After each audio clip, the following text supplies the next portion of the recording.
Good morning guys. ഞാൻ നിങ്ങളുടെ Justin. ഇന്ന് ഞാൻ വന്നിരിക്കുന്നത് ഒരു ചാമ്പക്ക ജ്യൂസ് എങ്ങനെ പ്രിപ്പയർ ചെയ്യുക എന്നുള്ളതിനെക്കുറിച്ച് നിങ്ങളോട് പറയാൻ വേണ്ടിയിട്ടാണ്. നമ്മളുടെ എല്ലാവരെയും വീട്ടുവളപ്പിൽ മിക്ക സ്ഥലങ്ങളിലും ചാമ്പക്ക സുലഭമായി കിട്ടുന്ന ഒരു സാധനമാണ്. അതിനാൽ അതിൻ്റെ ഗുണങ്ങളെക്കുറിച്ച് ആർക്കും ബോധ്യമില്ല എന്നുള്ളതാണ് സത്യം. വൈറ്റമിൻ സിയുടെ ഒരു കലവറയാണ്. പിന്നെ നമ്മുടെ അയൺ കൂടുതലുണ്ട്.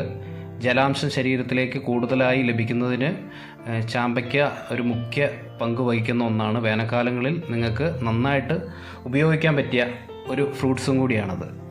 അപ്പോൾ ആയതിനാൽ ഇതിൻ്റെ മൂല്യത്തെക്കുറിച്ചും ഇതിൻ്റെ ഇമ്പോർട്ടൻസിനെക്കുറിച്ചും ഇന്നത്തെ തലമുറയ്ക്ക് മനസ്സിലാവില്ല.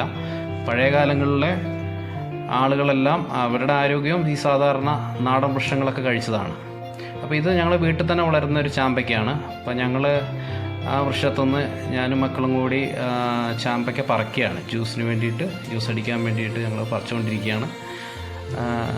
ഇത് ഇപ്പോൾ ചാമ്പയ്ക്കയുടെ കാലമല്ല, ഒരു കുറച്ച് മാത്രം അവിടെ ഇവിടെയായിട്ട് വളർന്ന് കായ്ച്ചു നിൽക്കുന്നതാണ്. അപ്പോൾ ജ്യൂസിന് വേണ്ടി, അത് പ്രിപ്പറേഷന് വേണ്ടിയിട്ടാണ് നിങ്ങളെല്ലാവരെയും കാണിക്കാൻ വേണ്ടി ഞാൻ ഈ വീഡിയോയ്ക്ക് വേണ്ടി ജസ്റ്റ് ഒന്ന് പറിച്ച് അതിൻ്റെ എങ്ങനെയാണ് ചാമ്പക്ക ജ്യൂസ് അടിക്കുന്നതെന്നും ഇതിനെക്കുറിച്ചുള്ള ഒരു മെസ്സേജ് എല്ലാവരിലേക്കും എത്തിക്കുന്നതിനും വേണ്ടിയാണ് ഞാൻ ഈ വീഡിയോ ഷൂട്ട് ചെയ്തത്. ഞാൻ ചാമ്പയ്ക്കൊക്കെ പറിച്ച് അത് നന്നാക്കുകയാണ്. അതിൻ്റെ ഉള്ളിലെ കുരു കളഞ്ഞ്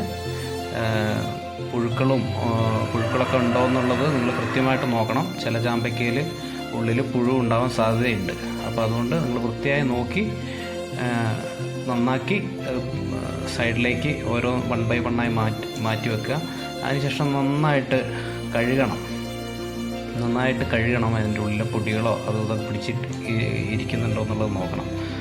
അപ്പോൾ നന്നായി കഴുകിയ ശേഷം നമ്മൾ മിക്സിയിലെ ജാർ എടുത്തിട്ട് ചാമ്പക്ക ജ്യൂസ് അടിക്കാൻ വേണ്ടിയിട്ട് പോവുകയാണ്. അപ്പോൾ പിന്നെ മിക്സിയിലേക്ക് ഇട്ട ശേഷം നമ്മൾ അല്പം വെള്ളം ഒഴിക്കുക. അതിനകത്തേക്ക് കുറച്ച് പഞ്ചസാര, ആവശ്യത്തിന് മാത്രം നമ്മൾ പഞ്ചസാരയും കൂടി ചേർത്ത ശേഷം മിക്സിയിൽ ഇട്ടിട്ട് നന്നായിട്ട് അടിക്കുക. അത് കറക്റ്റായിട്ട് നന്നായിട്ട് കറങ്ങി പൾപ്പ് രൂപത്തിലാവുന്ന വരെ നമ്മൾ ഒന്ന് അടിച്ച് വൃത്തിയായിട്ട് അടിക്കുക. അതിനുശേഷം നമ്മളതൊരു ഗ്ലാസ്സിലേക്ക് അരിക്കുമ്പോൾ അത് പൂർണ്ണമായിട്ട് താഴേക്ക് വീഴാൻ സാധ്യത കുറവാണ്. അപ്പോൾ നമ്മളൊരു ടീസ്പൂൺ എടുത്ത ശേഷം അത് ടീസ്പൂൺ കൊണ്ട് ഒന്ന് ഇളക്കി കൊടുത്തു കഴിഞ്ഞാൽ അതിങ്ങനെ 1 by 1 ആയിട്ട് നാരിൻ്റെ കണ്ടൻറ്റ് കൂടുതലാണ്. അപ്പോൾ അത് വീഴും. ഇത് നമ്മൾ ഗ്ലാസ്സിലേക്ക് അരിച്ച് പൂർണ്ണമായി എടുത്തു. ചാമ്പക്ക ജ്യൂസ് റെഡിയായി നിൽക്കുകയാണ്. അപ്പോൾ എല്ലാവരും ഇത് പ്രിപ്പയർ ചെയ്ത് കഴിക്കണം. ഇത് ഇഷ്ടപ്പെട്ടാൽ എല്ലാവരും ലൈക്ക് ചെയ്യുക, സബ്സ്ക്രൈബ് ചെയ്യുക. ഇത് ശരീരത്തിന് നല്ല ഉന്മേഷം തരുന്ന ഒരു പാനീയം കൂടിയാണ്. Okay, thank